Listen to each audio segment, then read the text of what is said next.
안녕하세요. 이광재의 끝내주는 경제 시작합니다. 요즘에 AI가 대세라고 합니다. 그런데 바로 뒤따라 붙는 단어들이 있는데요. 전기, 데이터 센터. AI는 전기를 먹고 자란다 라는 얘기가 있습니다.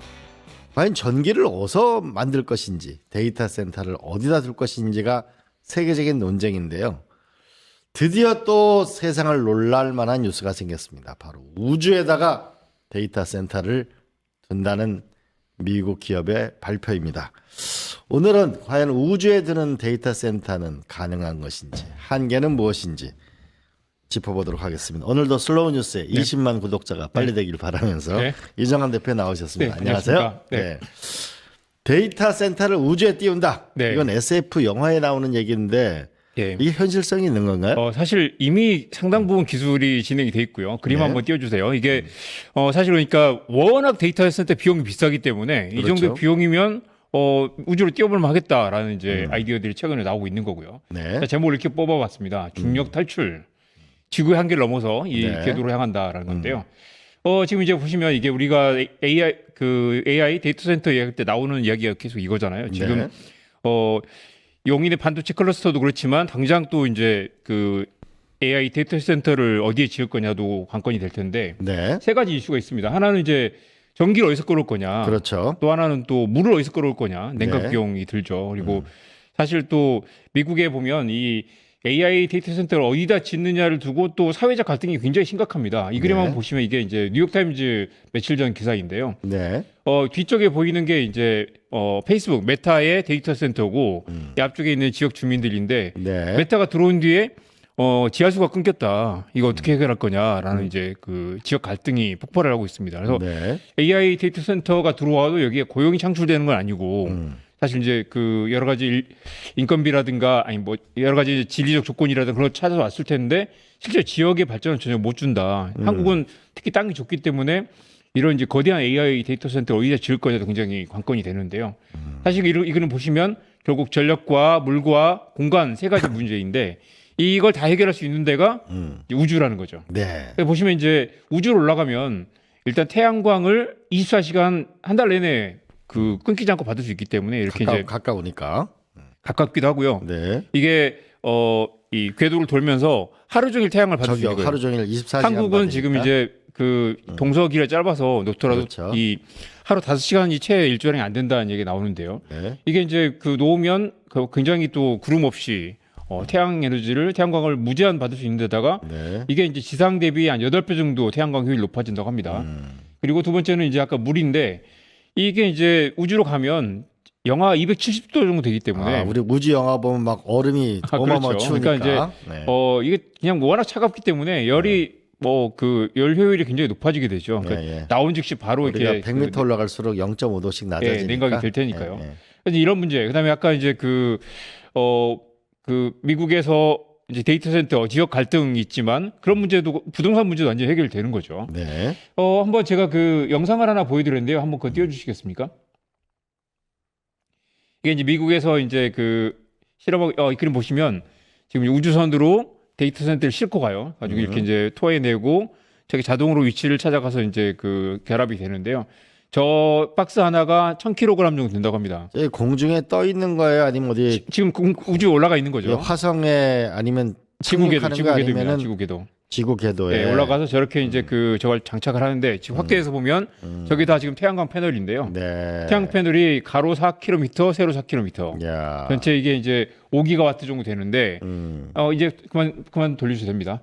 이게 이제 아까 궁금해하셨던 거 이겁니다. 이 그림 보시면 제가 띄워드린 그림 보여주세요. 보시면 이게 이제 굉장히 낮은 궤도에서 돌고 있습니다. 보면 이제 맨 위에 있는 게 이제 고궤도 위성이고 중궤도 위성이 있고 스타링크, 저궤도 위성이 있고요. 스타링크가 이제 300km에서 600km 정도 되는데 이 이제 데이터 센터는 325에서 그보다 좀 낮은 궤도 320km 정도에 이제 설치할 거다. 저궤도 위성보다 낮은 데 위치하는군요. 그렇습니다. 그래서 놀랍게도 이 이제 데이터 센터 아까 그 가로 세로 4km짜리가 올라가면 우리가 보는 보름달에 4분의 1 정도 크기가 될 거라고 합니다. 그러니까 지구에서도 이게 판때기가 보이는 정도의 굉장히 거대한 이 태양광 패널을 우주에 띄워놓는 건데요.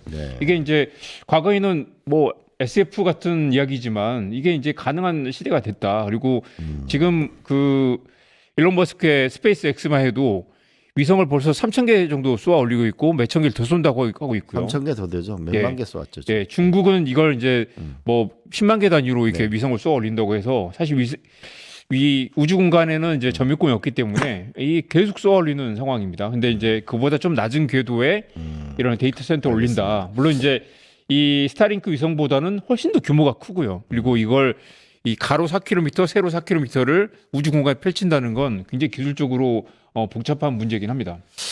근데 데이터 센터가 왜 이렇게 그 전기를 도대체 얼마나 먹길래 이렇게 지금 전기를 사실 지금 전 세계 지구에서 쓰는 전기의 1.5% 정도를 데이터 센터 쓰고 있는데 이게 이제 3%까지 2배 정도 늘어날 거라고 하죠.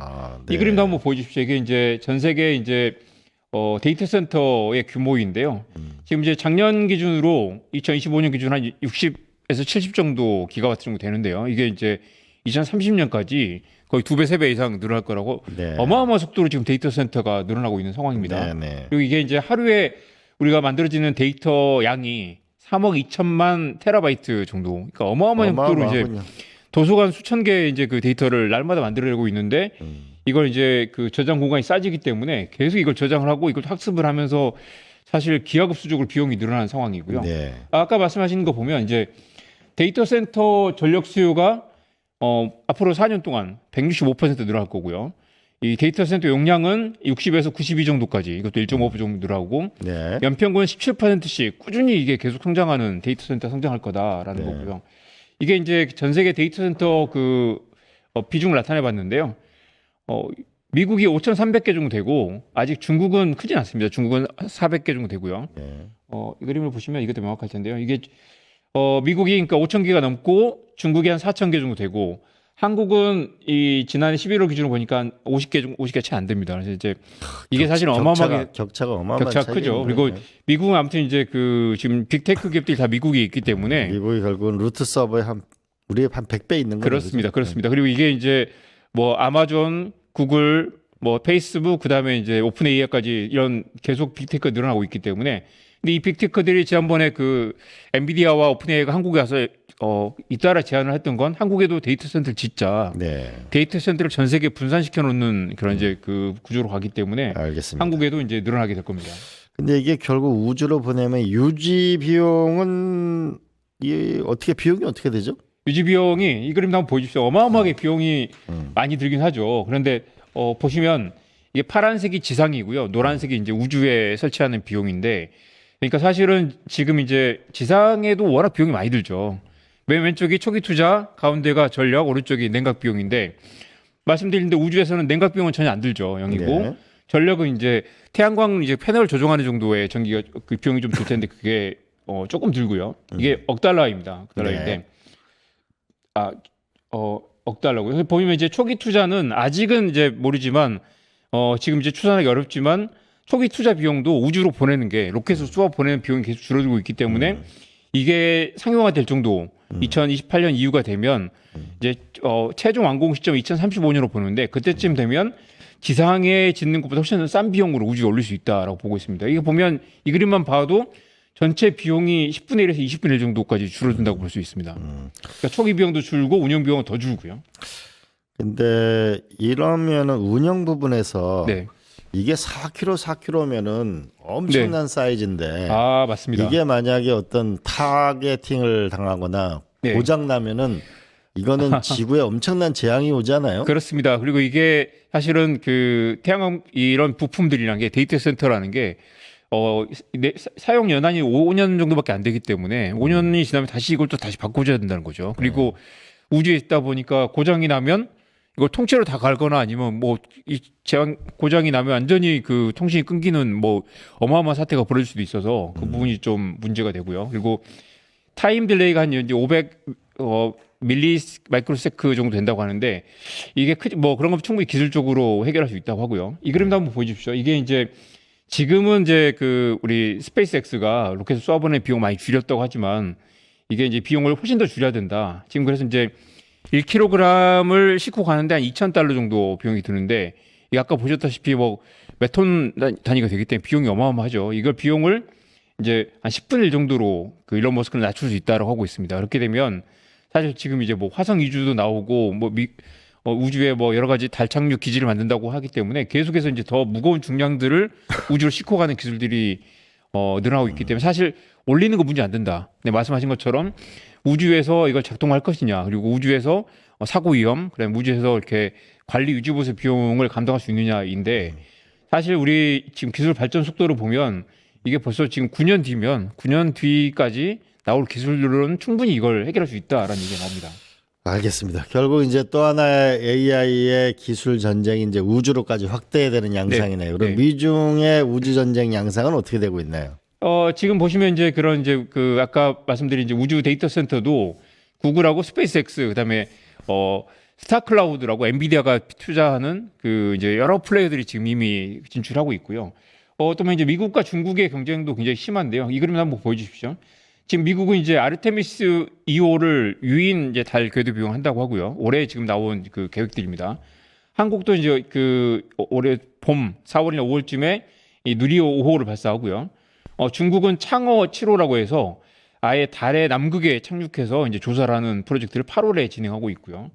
일본이 또 MMX라고 해서 화성 탐사선을 또 보냅니다. 그래서 이제 세계적으로 이 비용이 많긴 하지만 자 여기에 이제 자원 히토리를 비롯해서 자원 개발이라든가 어마어마한 형태의 또 그 기회가 많다고 보기 때문에 또 올해 6월에는 그 스페이스X를 또 IPO를 할 건데요.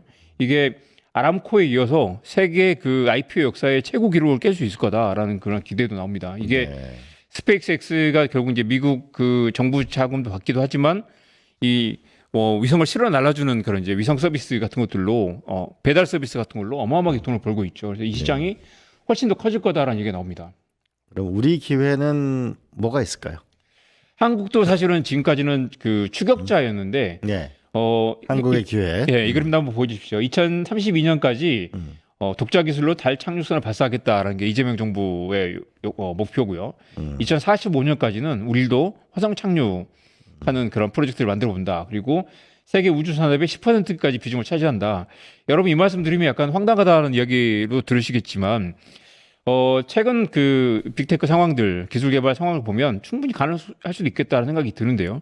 어제 보셔서 아시겠지만 우리 그 SK 하이닉스가 영업이익률이 49%를 찍었습니다. 그리고 올해 이 100조 이익을 내는 전 세계 4개 기업, 지금 4개 기업밖에 없는데 한국의 2기업이 거기 100조 클럽에 들어갈 거라서 이렇게 되면 사실 이제 굉장히 그 기업들이 총알을 많이 갖게 되고 새로 첨단 산업에 투자할 수 있는 여력이 많이 생기기 때문에 여기에서 새로운 엄청난 기회가 생겨날 수 있다. 그래서 이 상상력을 좀 더 크게 가져갈 필요 있다는 이야기가 나옵니다. 네.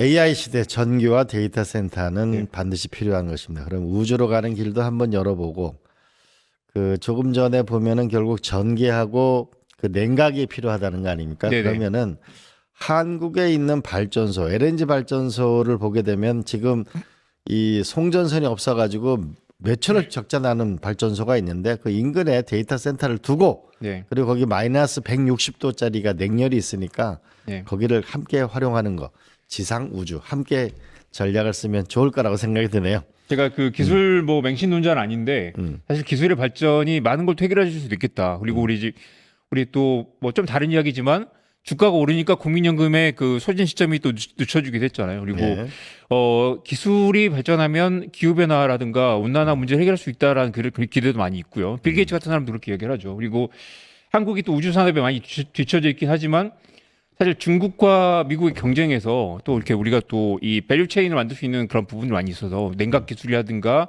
우주 산업에서도 한국이 할 수 있는 여러 가지 그 이 사이드의 그 산업들이 많이 있기 때문에 계속해서 새로운 기회를 찾는 그런 노력이 필요할 것 같습니다. 네, 이제 그 끝을 맺겠는데 여러분 기술공화국이라는 책을 한번 사서 팔란티어를 다룬 책입니다. 보시기 바랍니다. 그러면 기술의 진화와 기술의 진화가 인간의 삶을 어떻게 긍정적으로 바꾸어야 하는지 우리가 인사이트를 얻을 수 있는 책이라 봅니다. 자, 오늘 슬로우 뉴스 이정환 대표님 감사합니다. 저는 잠시 광고 보고 다시 찾아뵙겠습니다. 한국가스공사에서 시행하는 에너지 요금 경감 제도를 알려드리기 위해 1일 상담원으로 변신했습니다. 무엇이든 물어보세요. 쉽게 얘기해서 한국가스공사가 겨울철 난방비 부담을 덜어주기 위해서 취약계층을 대상으로 도시가스 요금을 깎아주는 거네요. 여기 신청 방법도 주소랑 대상자만 확인하면 끝나는 것 같은데요? 그렇긴 한데 내가 대상인지 아닌지는 어떻게 알 수 있는 거야? 여기 보면 기초생활수급자 및 차상위 계층, 증증장애인, 국가유공자 및 독립유공자, 그리고 다자녀 가구. 신청 대상자 본인이 온라인 또는 오프라인 창구로 신청할 수 있어요. 아, 이거네. 한국가스공사 대신 신청대조 맞죠? 가스공사에서 요금 경감을 받지 못한 대상자들을 선제적으로 발굴해서 직접 안내 전화를 주는 서비스? 03-250-3900입니다. 한국가스공사 사회적 배려 대상자. 도시가스 요금 경감제도 꼭 함께해요.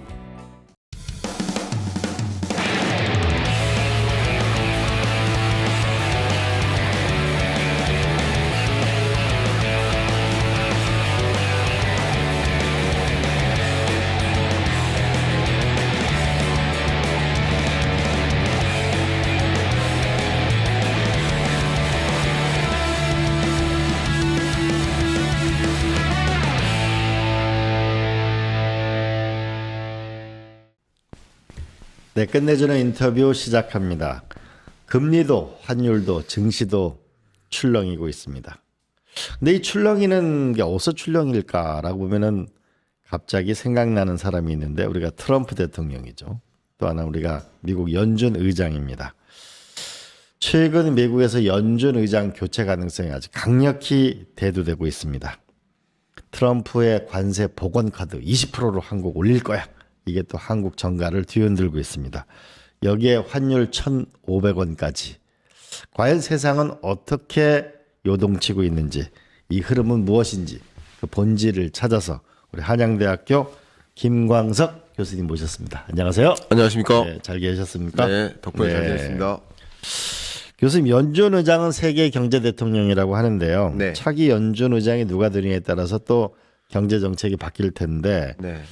이 연준 의장이 글로벌 금융시장에 차지하는 비중, 역할 이걸 어떻게 봐야 될까요? 저는 가히 절대적이다. 뭐 이렇게 절대적이다. 표현해보고 싶고요.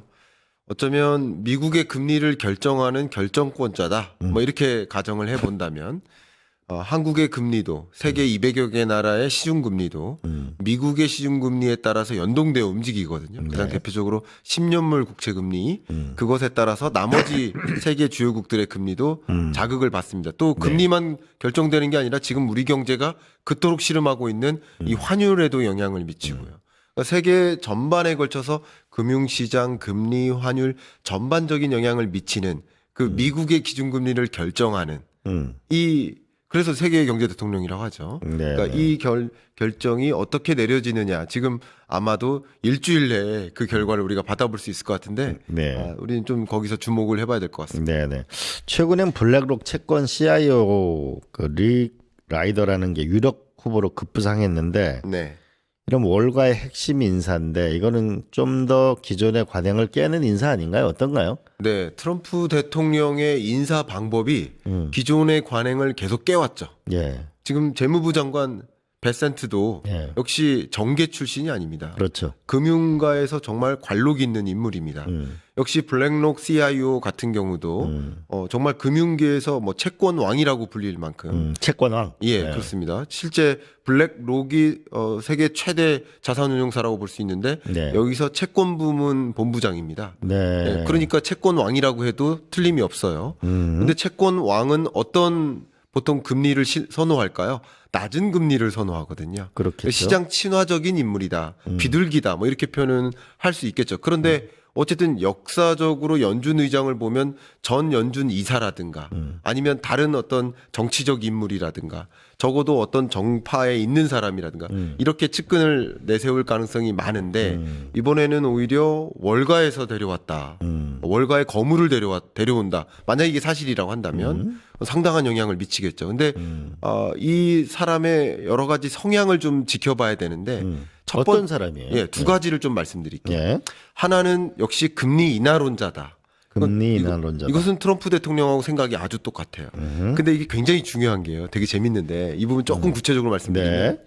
지금 미국의 경제와 펀더멘털을 고려했을 때 오늘 시간 기준으로 새벽 4시에 발표가 된 성명서나 파월 기자회견을 통해서 아시겠지만 미국이 추가 금리 인하를 단행할 만한 상황은 아니에요. 왜요? 왜냐하면 물가 상승률이 3%에 근접했어요. 아하. 그러니까 2% 목표 물가랑 벗어나 있기 때문에 지금은 금리 인하할 필요가 없어요. 사실 금리 인하하면 안 되는 상황이에요. 금리 인하를 하면 돈이 더 풀리니까 물가가 올라갈 물가를 더 거다. 자극하니까. 네. 애써 물가 잡으려고 금리를 높여놨는데 지금 금리를 대대적으로 인하했다가는 네. 나중에 물가가 다시 치솟아서 뒤늦게 금리 인상을 다시 하게 될 수가 있어요. 그렇죠. 그러니까 금리 인하가 적절치 않아 보여요. 통화정책 메커니즘상. 그리고 그렇다고 미국의 고용이나 실물 경제가 안 좋느냐. 굉장히 좋습니다. 4분기가 무려 4% 성장이래잖아요. 예, 그렇습니다. 3분기가 4.4. 그리고 4분기가 5.4%로 지금 추정이 됩니다. 5.4요? 예. 한국은 지금 1%인데 그러니까요. 30조 달러 하는 나라가 그렇습니다. 어마어마하군요. 그러니까 이 정도의 미국 경제의 견조한 흐름을 본다면 서둘러 금리 인하할 여건이 아닌 거예요. 그렇죠? 그렇죠. 그러면 새로운 연준 의장이 등장하면 트럼프 대통령의 이 의견을 그대로 수용해 줘야 될 텐데 예. 그 논리를 갖고 있어야 된단 말이에요. 그렇죠. 지금 논리적으로는 통화정책 메커니즘상 많은 이코노미스트들 경제학자들 이 영상 보신다면 같은 생각이실 거예요. 저랑. 네. 그러면 통화정책의 메커니즘을 바꾸어 놓는 새로운 논리를 갖고 와야 되는데 면접하는데 네. 이분의 논리가 그럴싸한 거예요. 네. 예를 들면 왜 미국의 물가 상승률을 2%라고 보느냐. 3% 정도의 물가 상승률도 미국 경제에 어울린다라는 논리를 펼쳐요. 아하. 왜냐하면 중국 같은 경우도 그 목표 물가가 3.5%거든요. 원래 신흥국들이 고물가, 그렇죠. 고성장, 고금리인 것처럼. 네네. 지금 미국 경제 잠재 성장률도 올라가고 있고. 그러니까 새로운 물가 표준을 만들어야 된다. 아, 성장률이 4%면은 물가 상승률이 3%면은 그거는 뭐 과도한 건 아니라고 볼 수 있죠. 리즈너블한 거죠. 예, 그런 예. 새로운 논리를 내겠다는 것에 아. 트럼프 대통령이 임프레시브한 거예요. 아하. 이게 왜 좋냐면 이게 왜 좋은 의견이냐면요. 그냥 나 당신 말 듣고 무작정 금리 인하할게요.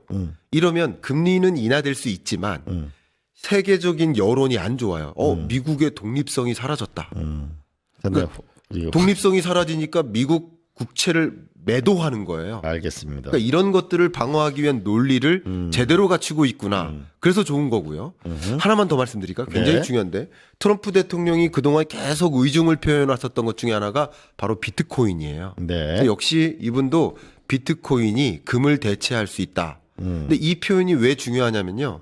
미국 연준이 전략적 비축 자산으로 이제 비트코인을 확보한다라고 한다면 결국 어디서 막 빼앗아 오잖아요. 그러니까 빼앗아 오거나 1번, 채굴하거나 2번, 3번은 사와야 되는 거예요. 근데 빼앗는 거 가지고는 채굴하는 거 가지고는 안 되니까 갖고 있는 비축 자산을 가지고 소위 비트코인과 바꾸는 트레이딩을 해야 되는데 네. 미국이 갖고 있는 페더럴 리저브의 절대적인 비중이 금입니다. 네. 75%가. 그렇죠. 그럼 공식상 연준이 비트코인을 전략적 비축 자산화 한다면 그걸 실현한다면 금을 팔고 코인을 사오는 방식인 거예요. 네. 근데 그 릭 라이더의 이 표현이 뭐냐면 지금 비트코인이 금을 대체할 수 있다. 이게 면접 중에서도 얘기가 나온 겁니다. 네. 그러니까 결과적으로 이 사람이 갖고 있는 그 논리가 트럼프 대통령의 논리에 정확하게 부합하는 그런 인물이기 때문에 임프레시브하다라는 표현까지 한 것이라고 볼 수 있겠습니다. 한 가지 여쭤볼 게 싶은데요. 그러니까 보통 물가 상승률의 목표를 정할 때 경제 성장률하고 상관관계를 꽤 잡잖아요. 그렇습니다. 4% 경제 성장률이면은 물가 상승률을 3%로 잡는 게 이렇게 과도하다고 이렇게 보기는 어려울 것 같은데. 그렇잖아요? 그렇습니다. 예. 예, 통상 인도라든가 인도 같은 경우 6, 7% 성장하거든요. 예. 가장 대표적으로 인도네시아도 5, 6% 성장하고요. 중국 같은 경우 지금 4, 5% 성장합니다. 이렇게 성장세가 높은 나라는 가장 그 나라의 정상적인 목표하는 아름다운 물가 상승률을 우리처럼 우리 선진국들이 보통 2%예요. 그렇죠. 한국, 일본, 미국 다 2%를 목표로 하고 있습니다. 근데 이런 신흥국들은 자국의 경제 상황에 맞게 알맞은, 그러니까 우리도 1970년대 기억하실지 모르겠지만 금리도 저축하면 10% 금리 받고. 10%였죠. 그러니까 고물가 고금리 고성장인 거예요. 예, 네. 네, 그래서 알겠습니다. 지금 체제는 그렇게 올려도 된다라는 의견을 발휘하고 있는 것이죠.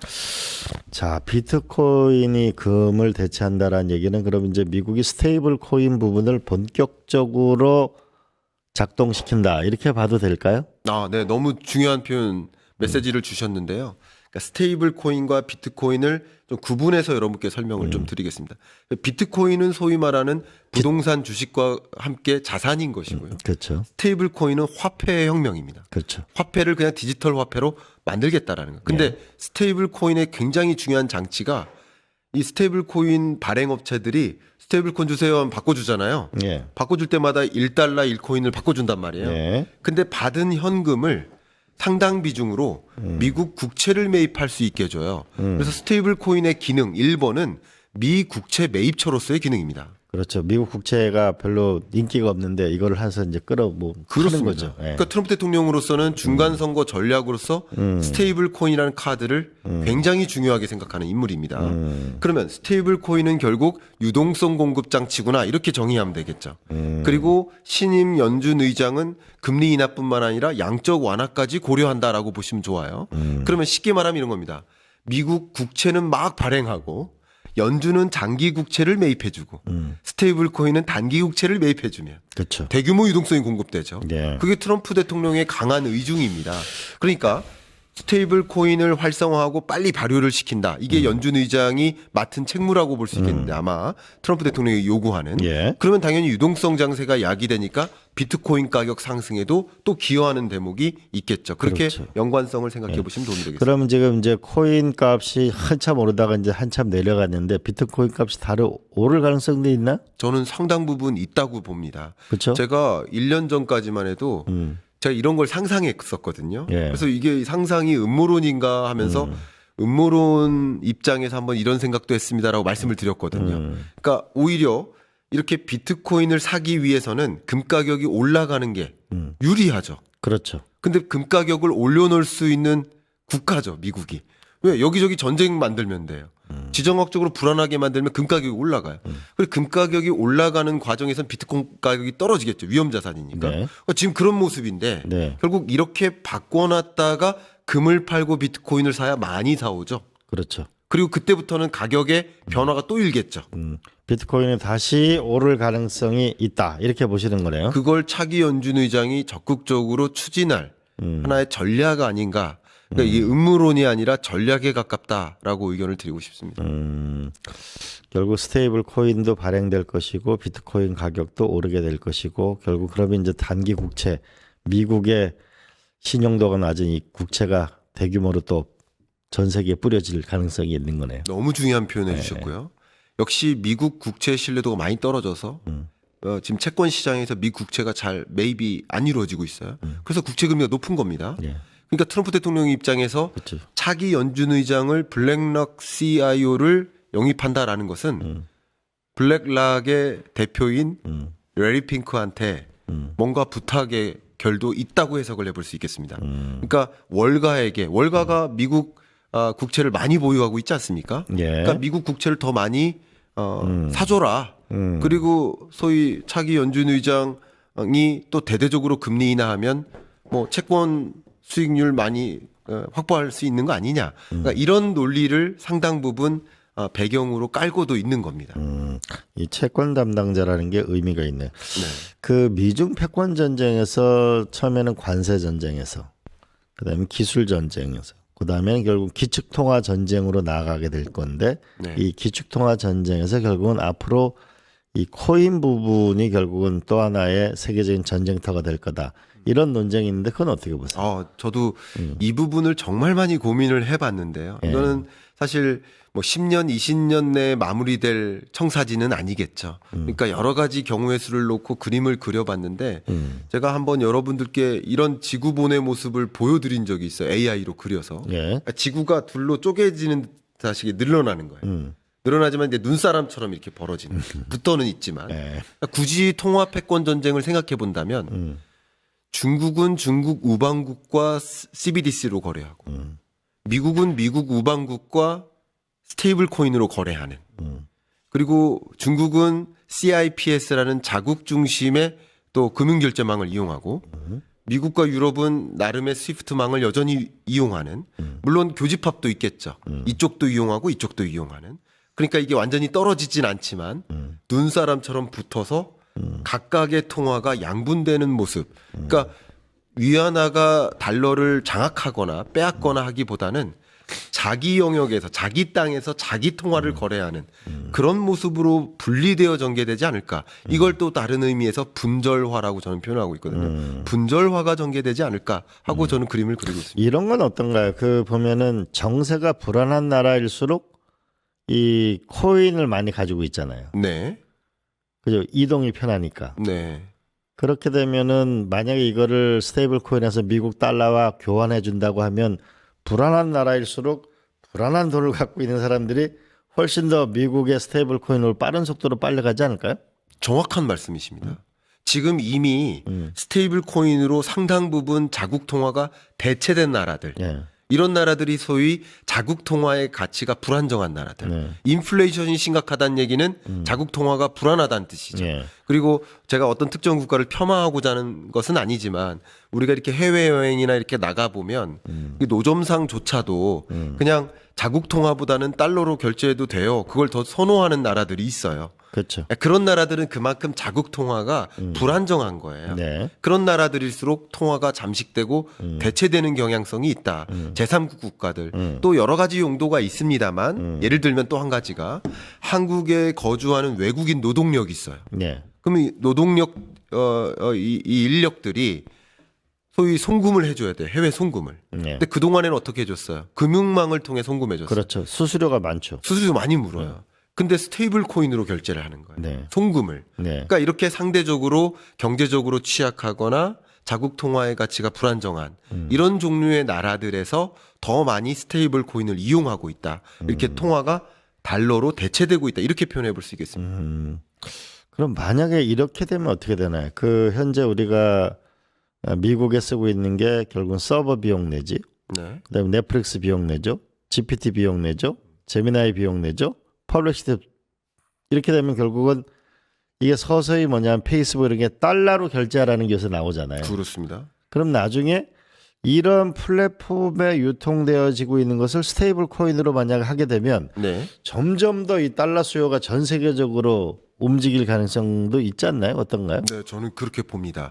이런 표현을 소위 말씀하신 대로 달러라이제이션이라고 표현을 하는데 네. 전 세계 통화가 달러로 대체된다. 그러니까 상대국의 주요 취약국들의 통화가 사라져 간다. 이렇게 볼 수 있고 그만큼 뭐 시너리지 이펙트를 미국에게 납입해야 되는 구조가 된다. 근데 이게 통화가 잠식되면 또 위험할 수 있습니다. 이거 굉장히 위험한 거 한 가지 지적해 볼까요? 그러니까 이것을 방어하기 위해서 우리는 이 원화 스테이블 코인을 준비를 해야 되는데 지금 삐걱거림이 있어요. 근데 네. 왜 원화 스테이블 코인 이용해야 됩니까? 네. 라고 이야기를 하세요. 누가 원화 스테이블 코인을 쓰겠어요? 이렇게 얘기하잖아요. 그러니까 정말 저는 그 질문에 네. 굉장한 안타까움이 있습니다. 네. 여러분 지금 뭐 쓰세요? 여러분 다 원화 쓰세요. 네. 우리가 쓰고 있는 원화를 원화 스테이블 코인으로 바꾸자는 것이지 그렇죠. 지금 무역 결제하는 걸 원화 스테이블 코인으로 하자는 게 아니에요. 네. 지금 외화 결제에서 이 원화 스테이블 코인으로 하자가 아니에요. 그러니까 이거 네. 지금 보호입니다. 네. 왜 그러냐면 우리 국회가 의결하는 한 해 국회 예산, 우리나라 정부 예산 700조쯤 되죠. 700조가 넘어요. 예. 그거 달러로 할 거예요? 원화. 지금 원화로 하고 있잖아요. 우리 소비하죠. 월급 받죠. 기업들이 투자하죠. 그러니까 국내 경제에서 이루어지는 모든 통화가 원화로 이루어지고 있는데 그걸 고스란히 원화 스테이블 코인으로만 바꾸면 됩니다. 네. 근데 굉장히 재밌게도 사용자 관점에서는 거대한 변화를 못 체감할 수도 있어요. 왜냐하면 우리 하루 종일 소비하고 소득을 영위하고 하지만 네, 네. 우리 집회 본 적이 없거든요. 그렇죠. 일렉트로니컬하게 통화가 유통되고 있는 거예요. 그러니까 거의 변화가 없는 수준으로 네. 지금의 통화를 그냥 스테이블 코인으로 바꾸자. 그러니까 말씀드린다면 스테이블 코인은 통화가 아닙니다. 이거 중요한 표현인데요. 스테이블 코인은 화폐입니다. 네. 통화를 유지하되 화폐를 아날로그가 아니라 디지털 화폐로 바꾸자는 것입니다. 네. 그러니까 하나의 수단입니다. 네. 근데 이게 왜 중요하냐? 가장 극단적인 사례 하나만 말씀드릴게요. 우리나라 지금 금리 결정을 가지고 환율 안정 뭐 등등에 대해서 부동산 가격 결정 뭐 이런 여러 가지 면에서 금리 결정에 초미의 관심이에요. 예. 근데 우리나라가 다 달러를 쓴다. 그러니까 한국 내에서 이루어지는 정부 예산, 여러분들의 소비, 소득, 지출, 투자 이 모든 것들이 달러를 이용한다. 그러니까 원화가 사라진다. 마치 한국어를 안 쓰고 영어를 쓰는 느낌인 거예요. 언어는 있지만 그런 느낌이 바로 통화가 완전히 대체되는 것인데 그렇게 되면 한국은행의 의미가 없어집니다. 그렇죠. 금리 결정이 아무 영향을 안 줘요. 그러면 반대로 생각해 보면 네. 미국은 미국 중심의 금리 결정을 할 텐데 우리는 금리 인상할 여건이 아닌데 미국이 금리 인상했을 때 네. 우리 경제는 충격이 있을 수 있고요. 반대로 미국은 금리를 인하해야 된다고 판단하고 인하하는데 우리는 부동산 가격이나 환율이나 여러 가지 것들을 고려했을 때 인하해서는 안 되는 상황인데도 미국 금리 결정에 따라서 우리 경제가 좌지우지 될 수 있어요. 이게 통화 주권을 잃을 때 나타난 현상입니다. 네. 그런 것들을 방어하기 위한 수단으로서 원화 스테이블 코인을 장착해야 된다. 네. 이것을 의견드리고 있습니다. 그럼 한번 정리를 한번 해보겠습니다. 미국에 만약에 그 새로운 연준 의장이 만약에 블록넥 채권 CIO가 등장하게 된다면 금리는 인하될 것이고, 그리고 또 하나는 결국은 비트코인이 금을 대체하게 될 것이다라고 하는 건 스테이블 코인이 발행될 것이다. 그리고 비트코인 값은 오르게 될 것이다. 이런 전망이 있었고요. 또 하나는 그렇게 되면 우리는 원화 스테이블 코인을 빠른 속도로 도입을 해야만 우리 통화를 지킬 수 있다라는 말씀도 해주셨습니다. 자, 그럼 하나만 더 여쭤보겠는데요. 결국 현재 우리가 달러는 청산 과정이 체이스 맨하탄 은행이 하잖아요. 네. 그러면 스테이블 코인은 앞으로 JP 모건이 하나요? 어디 가게 되는 건가? 그러니까 아마 스테이블 코인의 유형이 너무나 많기 때문에 네. 그러니까 2026년은 스테이블 코인 전쟁의 시대라고 규명하셔도 좋아요. 네. 이제 지금까지는 여러분은 서클이라든가 테더라든가 몇몇 스테이블 코인 발행 업체들을 더 익숙하게 기억하실 텐데 정말 많은 종류의 스테이블 코인이 우후죽순 등장할 겁니다. 네. 예를 들어서 구글 코인, 유튜브 코인, 테슬라 코인 등등등 등장할 겁니다. 네. 예를 들면 우리나라가 지금 법제화가 안 돼서 그렇죠.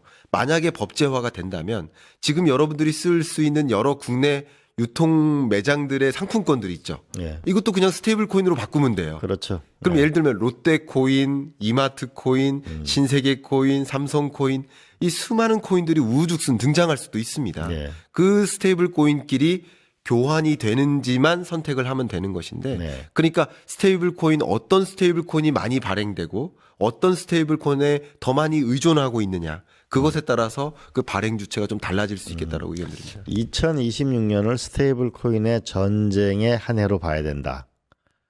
상당히 재밌는 말씀이신데 네. 그걸 조금 더 자세하게 설명하면은 미국은 어떤 양상으로 벌어질까요? 네, 너무 중요한 말씀 주셨습니다. 제가 매년 경제전망서를 쓰는 경제전망의 저자잖아요. 제가 책 홍보하려는 게 아니라 매년 그 경제전망 앞에 수식어를 붙여요. 무슨 시대 2025년 경제전망 이런 식으로. 근데 2026년 경제전망서의 제목을 스테이블 코인 전쟁 2026년 경제전망이라고 했습니다. 2026년은 스테이블 코인 경제 전쟁이다. 네, 라고 정의를 한번 내려본 겁니다. 근데 스테이블 코인 전쟁의 양상은 일단 마치 스테이블 코인 춘추전국 시대처럼 정말 많은 종류의 스테이블 코인들이 등장할 것이고 네네. 다만 트럼프 대통령 입장에서는 춘추전국이 되든 춘추전국 할아버지가 되든 얼마나 많은 스테이블 코인이 발행되든 상관없습니다. 더 좋습니다. 어찌됐든 미국 국채를 매입해주는 기능을 하고 그렇죠. 달러라이제이션을 또 만들어주기 때문에 통화패권 전쟁의 결에서도 다 남는 거예요. 그렇기 때문에 스테이블 코인 전쟁을 더 염원할 것이고요. 여기서 또 한 가지 추론도 하나 하고 있는데 추론도 말씀을 드려보겠습니다. 제가 생각하고 있는 추론은 이게 안 맞을 수도 있지만 저의 의견은 2025년에는 소위 관세 전쟁이었어요. 네. 지금은 다소 환율 전쟁으로 넘어가고 있습니다. 이게 미란 보고서에 담겨 있는 시나리오와 거의 일치합니다. 관세 전쟁에서 환율 전쟁으로 넘어가고 있다. 있어요. 네. 이 시나리오가 왜 그러냐면 관세 전쟁으로 위협해가지고 대미 투자를 약속받아요. 그럼 미국에서 투자하고 기업이 생산을 하고 이제 제조를 해야 돼요. 그러기 위해서는 달러가 약세일 때 유리해요. 맞아요. 그렇죠. 그러니까 달러 약세를 유도하는 여러 전쟁이 이루어지고 있죠. 그러니까 현대판 플라자 합의 같은 것들이 이루어지고 있어요. 그렇죠. 일본과 결합한다든가 우리나라하고도 통화 저기 환율 협상 했거든요. 네. 그래서 계속 얘기하지만 트럼프 대통령이 뭐라고 하냐면 원화 약세를 내가 원하지 않는다. 미국이 원하지 않는 거예요. 자, 그런 움직임까지 가정해야 됩니다. 근데 이 환율 전쟁 다음은 뭘까? 무엇을 가지고 세계 주요국들에게 압박을 가할까? 저의 의견은 여기서 한 가지, 스테이블 코인으로 결제하라. 맞아요. 예를 들면 상호 관세 깎아줄게, 미국 달러 스테이블 코인으로 결제해라. 네. 혹은 품목별 관세 깎아줄게, 기업들한테 압박하는 거죠. 품목별 관세, 반도체 관세 깎아줄게, 철강, 알루미늄 관세 깎아줄게, 품목별 관세 깎아줄게, 스테이블 코인으로 결제하라. 그럼 스테이블 코인으로 결제하면 엄청난 유동성 공급 장치가 될 것이고, 그렇죠. 트럼프 대통령 입장에서는 달러라이제이션을 이끌 수도 있고, 여러 가지 면에서 얻는 게 많기 때문에 여기서 하나 더 제가 추론을 해본 겁니다. 그래서 다음 전쟁은 스테이블 코인 전쟁과 같은 양상으로 전개되지 않을까. 이게 보여지는 방향이든 보여지지 않는 방향이든 그런 식으로 저는 갈 수 있다. 그렇기 때문에 우리는 외화 결제, 무역 결제 하는 거 지금 달러로 하고 있어요. 그거 그냥 스테이블 코인으로만 하면 돼요. 예. 그 기업들도 좋아요, 사실은. 수수료를 많이 절감하거든요. 그러니까 이거는 그대로 하면 되는 거고요. 내수용 통화를 우리 외국과 미팅하고 회의할 때, 정상회담하고 할 때 영어 베이스로 하지 않습니까? 그러니까 우리 무역 결제, 외화 결제 달러로 하고 있는 거예요. 그걸 원화로 하자는 얘기가 아니라 국내에서 이루어지는 것은 한국어를 가지고 하듯이 국내에서 이루어지는 지급 결제 금융 거래는 한국 돈으로 해야 된다. 그걸 원화 스테이블 코인을 갖춰야만 그걸 지켜낼 수 있다라는 의견을 갖고 있는 것입니다. 네. 관세 전쟁, 환율 전쟁, 그리고 스테이블 코인 전쟁으로 전개될 가능성이 많다. 이건 한번 우리가 유의 깊게 봐야 될 거라고 봅니다. 그러니까 결국은 이 세계의 패권 전쟁이라고 하는 거는 하나는 강력한 하드 파워에서는 군사적인 거지만은 경제 전쟁에서는 시작됐다고 봐야죠. 관세, 기술, 결국은 이 기축통화 전쟁인데 기축통화 전쟁에서 수단이 무엇일까라고 하면 결국은 스테이블 코인이 될 가능성이 많다. 이렇게 네. 보는 거죠. 예. 자, 그러면 다음으로 또 좀 넘어가 보면은 왜 트럼프 대통령은 한국 관세를 한국 국회가 문제다라고 하면서 25% 올리겠다라고 했는데 이건 진짜 올릴 것인지 이거는 왜 그랬을까요? 이것도 저는 배경을 한 6가지로 좀 추론을 해봤습니다. 네. 한두 가지로 정리할 수는 없는데 가장 저는 유력한 후보는 그 추론할 만한 근거 중에 하나는 역시 미 대법원 판결을 앞에다 두고 있잖아요. 네. 그럼 상호관세 판결이 만약에 무효야 하게 되면 EU, 뭐 일본도 마찬가지, 세계 대만도 마찬가지, 미국과 그 상호관세를 깎기 위해서 무역 협상했던 대미 투자를 약속했던 이런 국가들이 약속을 이행할 필요가 없어져요. 그렇죠. 그러면 대법원 판결이 얼마 남지 않았는데 그 안에 약속을 받아내야 돼요. 맞아요. 그러니까 입법 절차를 빨리 추진하라. 한국만 하는 게 아니라 EU도 마찬가지 빨리 해달라. 그러니까 세계 주요국들에게 보여주기 식으로 지금 상호관세가 무산될 수 있으니 지금 대미투자 약속받았던 거 그거마저 무산되면 대혼돈이 오고 정치적 지지를 못 받겠죠. 그렇죠. 그런 여러 가지 면에서 가장 중요한 것은 상호관세가 무산될 걸 염려해서 그걸 디폴트로 깔고 대미투자를 완전히 뭐 법제화하는 명문화하는 그런 절차를 좀 촉구하는 것이 아닌가라고 가장 중요한 의견을 좀 드려보겠습니다. 저도 그게 맞는 것 같아요. 이제 법원 판결을 앞두고 이제 이런 논리죠. 그러니까 한국하고 일본하고 다 법으로 만든 거야.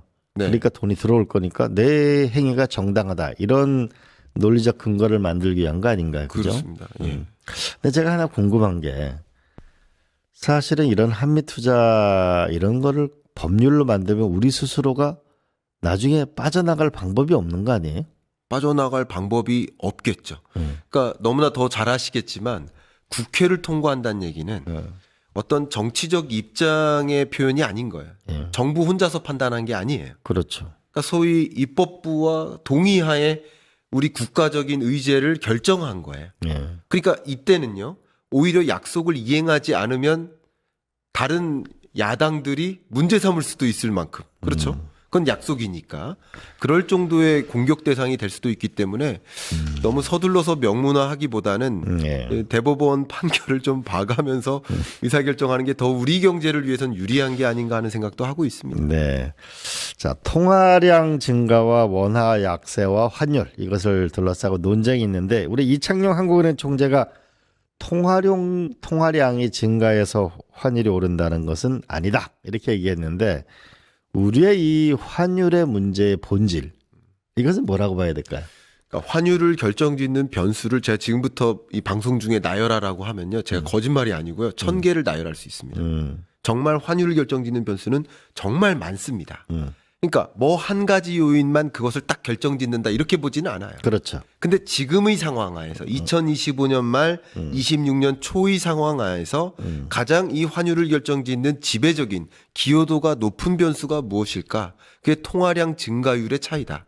여러분도 잘 아시다시피 시중에 돈을 많이 뿌리면 그 나라 돈의 가치가 떨어지죠. 그렇죠. 근데 미국도 돈을 뿌리고 있고 한국도 뿌리고 있습니다. 둘 다 뿌리고 있는데 누가 더 빨리 더 많이 뿌리고 있느냐의 문제인데 그게 통화량 증가율의 개념이에요. 증가 속도. 예. 네. 그 통화량 증가율이 미국의 경우에는 4%대고요. 우리나라는 개편 한 달 직전에 개편했는데 개편 전 기준으로 8.7%였어요. 그러니까 매월 전년 동월 대비 미국도 통화량을 증대시키고 있는데 우리나라는 더 빨리 증대하고 있는 거예요.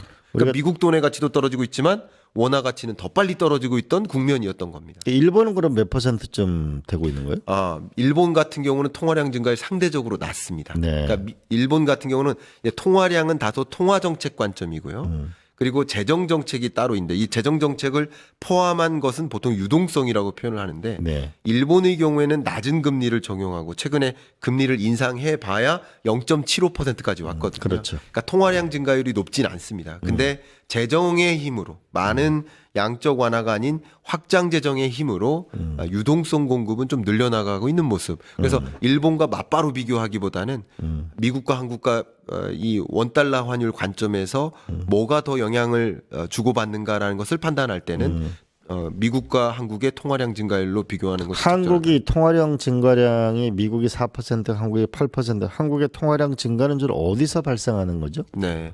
가장 대표적으로 이제 기획재정부와 이제 한국은행이 이제 외환 당국인 거죠. 네. 그런데 이 통화량 증가율을 이끄는 그 통화 정책의 메커니즘은 한국은행이 금리를 결정함에 따라서 통화량을 조절하는 방향도 있고요. 네. 뭐 그밖에 기획재정부와 함께 외환시장 개입 규모라든가 외환 보유액을 활용해서 뭐 달러를 사고 팔고 한다든가 이런 것 여러 가지 것들이 다 이 통화량의 결정을 줄 텐데 가장 대표적인 건 어쨌든 한국은행의 뭐 통화 정책 방향, 소위 얼마만큼 통화량을 늘릴 것이고 얼마만큼 금리를 결정할 것이고 이런 것들이 가장 많은 영향을 미칠 것이기 때문에 저는 여러분들께 이제 표현을 많이 해드렸지만 한국은행 총재께서 여러 기자회견이나 발언을 하시는데 자꾸 남 탓을 하는 거죠. 개인 투자자가 왜 자꾸 해외 주식 비중 늘리냐. 기업들은 왜 수출액 많이 돈 벌면서 그거 달러로 안 갖고 들어오느냐. 국민연금은 왜 해외 주식 비중만 늘리느냐. 이 자꾸 한국은행의 범위 밖의 요소 이것들도 환율을 결정질 거예요. 그렇죠. 근데 그 요소를 계속 거론하면 뭐 합니까? 한국은행은 한국은행이 할 수 있는 거. 그 정책하에 뭐가 문제인지를 찾고 해결책을 고민해야 되는데 그런 부분에는 좀 부족함이 있지 않았는가를 저는 지적을 하고 싶은 거죠. 다시 한번 여쭤보면 그러면은 한국은행의 통화량 증가는 어떻게 통화량을 증가시킨다는 거죠? 네, 앞에 말씀드렸었던 것처럼 기준금리를 조정하는 것이 시중은행들의 시중금리, 소위 돈을 시중은행한테 빌려줄 때 쓰는 금리가 기준금리잖아요. 네네. 그럼 그 기준금리에다가 플러스 알파 같은 것들이 적용되면서 네. 시중금리가 결정되어지죠. 그렇죠. 저축금리, 대출금리. 네네.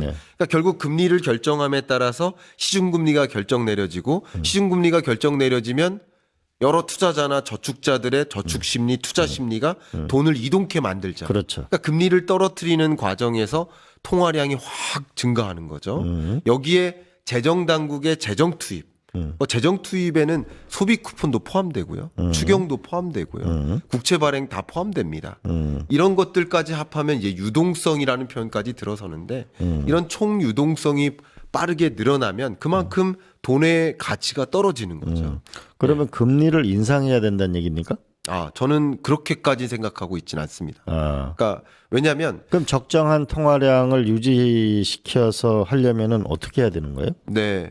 말씀 아까 드렸었던 것 중에 금리 결정을 통해 시장의 통화량을 조절하는 그런 기능도 있지만 또 기획재정부와 한국은행이 공조화해 외환 시장에 개입하는 과정에서도 또 통화량을 조절할 수도 있고요. 네. 그러니까 금리를 결정하는 것이 통화량을 결정짓을 수도 있지만 그 외적인 나머지 요소들도 통화량을 조절할 수 있기 때문에 금리 인상을 통해서 통화량을 조절하는 것까지는 너무 또 많은 것을 포기하지 않나라는 생각을 해요. 뭐 경제 왜냐하면 성장이나 그렇죠. 우리 한국 경제가 작년에 1% 성장했고 네. 올해 기재부의 전망치가 2%니까요. 네네. 굉장히 낮은 성장률을 지속하고 있는 상황 하에서 금리를 여기서 지금 운용하고 있는 것이 2.5%인데요. 네. 여기서 금리를 더 올리는 것은 성장률이 2%가 채 안 되는데 금리는 2.5%란 말이에요. 여기서 금리를 인상했다는 것은 또 과중한 부담을 주는 게 아닌가라는 기업이 판단도 있는 견디기가 어렵겠죠. 거죠. 그렇습니다. 네. 그러니까 통화량을 아예 줄이자고까지는 것은 아니고요.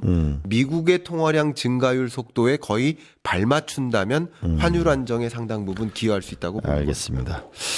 자, 지금 많은 분들이 이제 이 삼성, SK 하이닉스 반도체 뭔가 이게 증시가 폭발하는 것 같은데 이게 저성장이 고착화되고 있고 자영업은 IMF 때만큼 살기가 어렵다 이렇게 얘기하는데 네.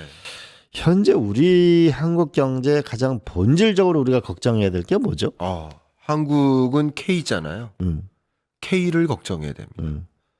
저는 K를 K자 걱정해요. 성장. 네. 네. 제가 왜 이런 말씀을 드리냐면 네. 일단 총량적인 성장률도 레벨 다운되고 있죠. 그렇죠. 앞에 말씀드린 것처럼 1%. 근데 올해 성장률 2%라고 하는데 이 2%가 좋은 숫자가 아닙니다. 네. 왜냐하면 전년 대비 GDP 증가율인데 전년 경제가 폭삭 망했수다 경제인 거예요. 1% 성장률이면요.